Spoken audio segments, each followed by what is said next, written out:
A lot of us want to learn new things and acquire great new skills, but often we lack the motivation to do so, which brings up a lot of good questions like, why am I so unmotivated to learn something that would benefit me in the long run? Why would I think about it for years but then do nothing about it? And how would I even approach a grandiose topic like learning music, writing, or drawing? So therefore, Chapter 1, Procrastination, or why am I so lazy all the time? Like, yeah, I get it, I do want to learn new things, but both you and I know I'm not actually going to do it.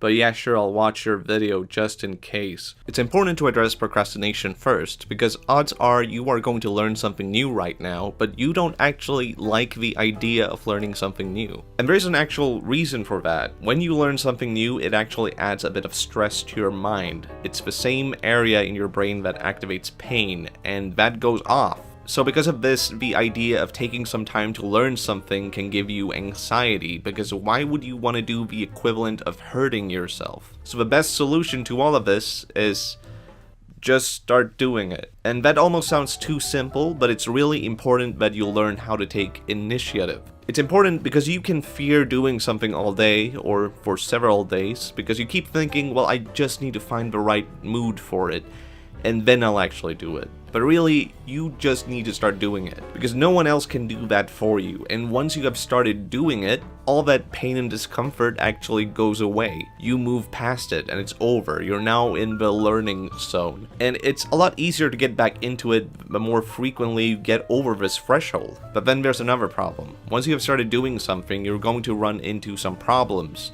and you're suddenly going to switch your attention to something else. Something frustrating or negative happens and it breaks your momentum. So because you're not reaching the reward you had anticipated, your brain goes for something short term. But instead you just have to do it again. You have to find your initiative again. And you have to remember that while it's easy to get short-term satisfaction from Instagram, Twitter, and video games, it's all the stuff that's fun in the short term. But what you're actually doing in terms of studying and work is going to lead to long-term satisfaction. So yeah, that was easy. Chapter 2, how to remember what you have learned, because I would prefer not to go over the basic steps over and over again, please, thank you. If you want to get down to what learning actually is, it is a cell in your nervous system called a neuron, and information flows from one neuron to another neuron through a synapse. And your brain has a billion of these synapses, so don't worry about it. You're not suddenly going to go, oh, I have 0.1 gigabytes left in my brain. I guess I'm never learning anything again. Bye, everybody. Whenever you are learning something new, your brain creates more synapses, so there really is no limit to how much you can learn.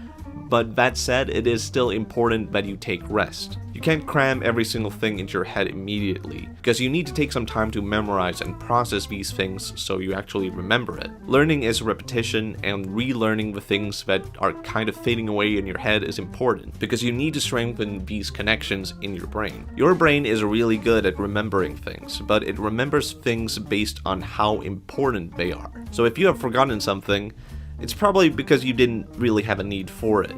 One way to approach this with something like drawing is not by tackling everything like anatomy, perspective, and color theory at the same time, because that's just too much. Instead, tackle your biggest flaws right now. That is how you establish the need for learning. And when you read a book for something like anatomy, don't just read from page 1 to the last. Use the pages that you actually have a need for right now, and go back to those pages again when you need to relearn it. But the number one priority that comes to remembering anything is actually sleep. Sleep is extremely important because it plays a large part in processing your synapses. It creates more synapses and it also cleans your synapses from metabolic toxins so they don't get dirty and muddled, and maybe you kinda remember, or maybe that was about something else and now you only half remember. And another great option for your mental rest is physical exercise and social contact. Exercise and being socially active helps your brain produce new neurons. Staying physically active and talking to people daily will actually help you study and learn better, and in contrast, staying shut in all day is a great way to develop severe depression. Chapter 3. Even with everyone's help, you still have to do everything on your own. While you could listen to music, watch TV, or YouTube videos while studying and working on something, that's not going to be 100% efficient. But maybe you want to sacrifice some of that efficiency so you can enjoy some music, some fun video stuff, while also getting some work done. And here is basically the way that I would approach it. Because there are two different modes of thinking. The focused mode, also called the logical mode or the left brain mode, which has a lot more to do with concentration and sort of relating new things to what is already familiar. This mode pretty much requires that there are no distractions, so your memory is not inefficient. But this might not always be the most fun thing to work with, so when you are a creative person, you tend to prefer the diffused mode, also known as the creative mode or the right brain mode. And with this mode, your brain is free to wander. You can put on some music, some videos, because you're not really learning anything new, instead you're reinforcing what you have already learned. So knowing this and knowing that we are not completely left-brained or completely right-brained, and that these are just modes that we can shift back and forth between, we can utilize the modes to be the most efficient for us. If you're going to learn something new, then probably don't have distractions. But in expressing something, let your mind wander. But no matter what you are learning or how you are doing it, you have to do it by yourself. You can't really watch a video of someone painting and pick up all the painting skills without painting along. When you see someone else do something, it's not understanding it. Because a large part of learning is problem solving, and you have to solve the problem yourself. Chapter 4, it gets tough, and that's how it gets easier. Sometimes it can be so hard to learn something new because it's so different that you have no way of relating to it. If something feels so abstract that you can't even relate to it, then you have to not just learn the name for it or what category it belongs to, but you have to learn about it until it feels real, until it's a part of reality. When it comes to drawing, I might think of an eye, and the eye actually sticks out a lot, but it's kind of hard to imagine that on your own. So I can say eyes are like marbles, and eyelids are like fabric over them. And now we have a way of relating to just how the eye looks as it sticks out. Or when it comes to figure drawing, I can say draw from the head down to the dominant leg, so that you can feel the gravity and the force and the weight as you draw it. And when it comes to which leg is the dominant leg, then allow me to go over and kick the model so they fall to the floor and start crying. Which leg did I kick? That's the dominant leg. The important thing to learning the things that feel tougher is to get across the major idea and not get stuck in the details. Because as you get to learn these things that are more abstract or harder to learn, your synapses will start to connect easier with more complicated things. Because now you have something that is actually relatable. It's important to not get too stuck in the details, because otherwise all you have is the details. Chapter 5. You still have to do a lot of studying. If you want to remember something, you have to test yourself. You have to make it important to you and have a need for it. So you can test yourself by trying to do different things from memory to see how much you actually know. And then when you see what is wrong, you can study it again to correct it. And there's nothing wrong with catching yourself not knowing something, or having made a mistake. All of this is part of the learning process. There's always going to be mistakes, because mistakes are a part of how we learn. But a problem that can happen with creative people is that they become too trusting of their right side intuition, to the point where you now refuse to learn something new because your intuition is misleading. Repeating something you already know well is pretty easy, so it can feel like you have already mastered something when you actually have not.